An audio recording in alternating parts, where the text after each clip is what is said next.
విన్నరు ఇదిగోండి. నాకు సార్ దగ్గర ఎలిమినేట్ అయ్యి వచ్చి బస్ దగ్గరికి వెళ్ళి డైరెక్ట్ ఇక్కడికి రాడ్డా. బయట ఏం జరుగుతుంది ఏంటి అనేది నాకు తెలియదు. కాకపోతే నేను స్టేజ్ మీద కూడా ఒకటే చెప్పా, నా దృష్టిలో మా గౌతమ్ గారు ఇంకోటి నిఖిల్ బ్రో వీళ్ళిద్దరి మధ్యలో ఉంటుందని నా గట్టి నమ్మకం. ఇప్పుడు నేను ఒకసారి పోయి యూట్యూబ్ చూస్తే నాకు తెలిసిద్ది ఎవరిది ఏముందో. వీళ్ళిద్దరిలోనే ఉంటారు అని చెప్పి నాకు అనిపిస్తుంది. అండ్ గౌతమ్ అయితే బాగుంటుందని నా పర్సనల్ ఒపీనియన్. సీరియస్ ఎందుకు అంటే గౌతమ్ కూడా నాలాగే సీజన్ 7లో చాలా కష్టపడ్డాడు. చివరి మెట్టు వరకు వచ్చాడు. 13వ వారం ఇదే వారం ఎలిమినేట్ అయ్యాడు. వాడు ఎలిమినేట్ అయ్యేటప్పుడు వాడికి ఓట్స్ తక్కువ వచ్చి ఎలిమినేట్ కాలేదు. టికెట్ టు ఫినాలే వేరే వ్యక్తికి రావడం వల్ల దానివల్ల బయటకు వచ్చాడే కానీ వాడి జనాలు ఎలిమినేట్ చేసి రాలేదు బయటికి. ఈసారి అదే సంకల్పం. నేను ఎలాగైతే మా అమ్మని ఇంట్లోకి తీసుకురావాలనే సంకల్పంతో లోపలికి వెళ్ళాను, వాడు కూడా కప్పు కొట్టాలని నిశ్చయించుకొని లోపలికి వచ్చాడు. నాకు తెలిసి అది గట్టిగా జరిగేట్టే ఉంది. నేను లోపల కూడా వాడికి అదే చెప్పాను, ఇంకొక వారం ఉంది, ఈ వారం మనవాడు గట్టిగా ఉంటే తీసుకొని కప్పు ఇక్కడ తీసుకొస్తాడు మీ ముందుకి. నేను అదే ఎక్స్పెక్ట్ చేస్తున్నా. ఆ రోజు కప్పుతో వచ్చిన తర్వాత మళ్ళీ మాట్లాడదాం వాడితో కలిసి. ఆయన నీళ్ళు పంచిపెట్టు. ఓ అమ్మాయి ఎవరు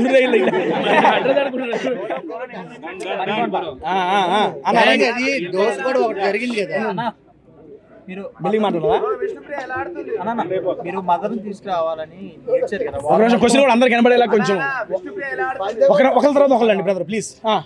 వారం మొత్తం మీరు ఏడ్చారు కదా కొంచెం మదర్ సెంటిమెంట్. సో అది ఏంటంటే కొంతమంది చూసే వాళ్ళకి కావాలని నటిస్తున్నట్టుంది, అంటే ఆడియన్స్ ని ఓటింగ్స్ కోసం మీరు అట్రాక్ట్ చేయడానికి చేస్తున్నట్టుంది. దాని గురించి ఒకటి బ్రో ఓపెన్ గా చెప్పి అమ్మ ఇంట్లో వస్తే నేనే బయటకు వస్తా అన్న, దానికి ఓటింగ్స్ కోసం నచ్చేదే ఉంది.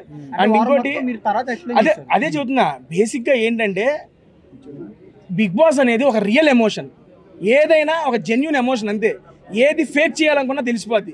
అండ్ దట్టు ఏడ్చారంటే అంతమంది పేరెంట్స్ వస్తూ ఉంటే అరే మనం ఏ జీలతో వెళ్ళాం, అమ్మ రావాలనే జీలతోనే వెళ్ళాం.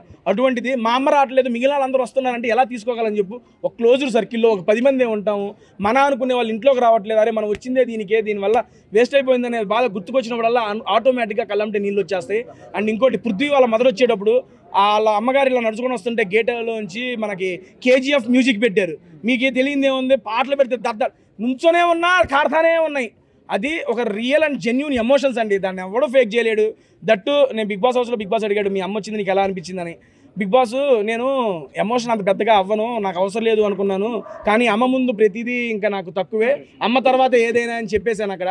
ఎందుకంటే అమ్మ అనేది రియల్ ఎమోషన్ అండి, ఎవరికైనా తెలుసు. ఎవరు అడిగినా అది కాదనరు. ఆ రియల్ ఎమోషన్ని నేను ఫీల్ అయ్యాను, ఆ ఫీల్ అయ్యిందే బయటకు వచ్చింది అంతే. ఓపెన్ గా చెబుతున్నా, స్టేజ్ మీదే చెప్పాను. ఇప్పుడు మళ్ళీ ఏముంది అదే క్వశ్చన్. మా అమ్మగారు మీకు మిమ్మల్ని సెలెక్ట్ చేయడానికి రీజన్ ఏమనుకున్నారు అంటే రోహిణి గారు నిఖిల్ వెళ్ళి డిస్కషన్ చేసుకున్నారు కదా, సో మీకు ఛాన్స్ ఇవ్వాలనుకున్నారు లేకపోతే మీరు వీక్ అనుకుని మిమ్మల్ని సెలెక్ట్ చేశారు అనుకున్నారు? రెండోదే రైట్ అమ్మా, వీక్ అనుకోండి. తెలుసు చెప్పారు ఓపెన్ గానే. ఇక్కడ అయితే అన్ని నువ్వే అడుగుతున్నావు ఏంట్రా? ఉన్నారు కదా మనోళ్ళు పాపం. విష్ణుప్రియ గారు ఎలా ఆడుతున్నారు అది అడుగుతాను ఏంటంట డబ్బులు ఎంత ఇచ్చారు చెప్పండి. డబ్బులు ఇంకా నాకు రాలేదు బ్రో, ఇంకా రాలా, ఇప్పుడే రాలా. ఎలాగ చూస్తాను అకౌంట్ లో కదా పడేది. ఒక్క నిమిషం 1 by 1 ఏంటండి దోశ మ్యాటర్ కావాలా? అది రాలేదు బయటికి. దోశ మ్యాటర్ కావాలా చెప్పనా? ఓకే. ఆ చీజ్ దోశ ప్లేన్ దోశగా చెబుతానండి. ఏమి లేదండి అక్కడ జరిగింది. బేసిక్గా బిగ్ బాస్ ఈ సంవత్సరం టైమర్ పెట్టాడు, అది అందరికీ తెలిసిందే కదా. టైం అయిపోతుందని చెప్పి దోశ గురించి యూట్యూబ్ ఛానల్ తింటూ మాట్లాడతాను అనుకున్నా, కానీ ఈ రకంగా బిగ్ బాస్లో దోశ గురించి మాట్లాడతాను నేను అనుకోలేదయ్యా. Okay done. అక్కడ జరిగింది ఏంటంటే ప్రేరణ గారు దోశలు వేస్తున్నారు, రోహిణి గారు వచ్చి దోశ అడిగారు. దోశ అడిగినప్పుడు ఒక నిమిషం, బేసిక్గా అక్కడ చెప్పింది ఏంటంటే ప్లేన్ తినేవాళ్ళు చీజ్ తినేవాళ్ళు సపరేట్గా ఉన్నారు. రోహిణి గారు ఫస్ట్ ప్లేన్ వద్దన్నారు, అందుకని అయిపోయింది. తర్వాత టైం వచ్చిన తర్వాత చీజ్ బాగుంటుందో రోహిణి గారు చీజ్ దోశని అడిగారు. అడిగినప్పుడు ప్రేరణ ఏం చెప్పిందంటే ఆల్రెడీ నీ దోశలు అయిపోయినాయి అని చెప్పింది. చెప్పంగానే ఆవిడ ఫీల్ అయ్యారు రోహిణి గారు, కానీ ఫీల్ అయ్యి మాట బయటికి చెప్పనప్పుడు నాకు అర్థమైంది అయ్యో రోహిణి గారు ఫీల్ అయ్యారని. అప్పుడు కూడా నేనేం మాట్లాడాల. నేను అన్నది ఏంటంటే సరే ఒక చీజ్ దోశ ఒక నార్మల్ దోశ ప్రతి ఒక్క ఇండివిజువల్కి ఇలా ఈక్వల్గా డివైడ్ చేసేయండి, ఏ గోల ఉండదు. చీజ్ కావాల్సిన వాళ్ళు చీజ్ తింటారు, ప్లేన్ వాళ్ళు ప్లేను తింటారని చెప్పా.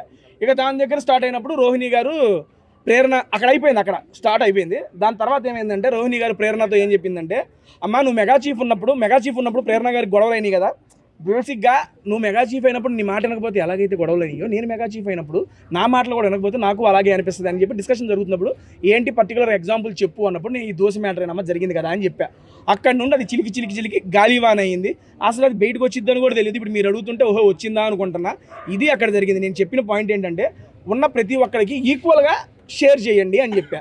లేదా అన్నప్పుడు ఆల్రెడీ టైం వచ్చింది, పిండి ఉంది, ఇంకొక దోశ ఎక్స్ట్రా ఇవ్వచ్చు కదా అని చెప్పా. అది అక్కడ జరిగింది. మీకు ఏమొచ్చిందో ఏంటో నాకు తెలియదు. రాలేదు అది. ఏమండి బేసిక్గా తను, నేను ఇందాక స్టేజ్ మీద కూడా నాకు సార్ కదా చెప్పా, ఆట పరంగా మంచిగా ఆడుతుంది, చాలా బాగా తన పాయింట్స్ కూడా పెడుతుంది.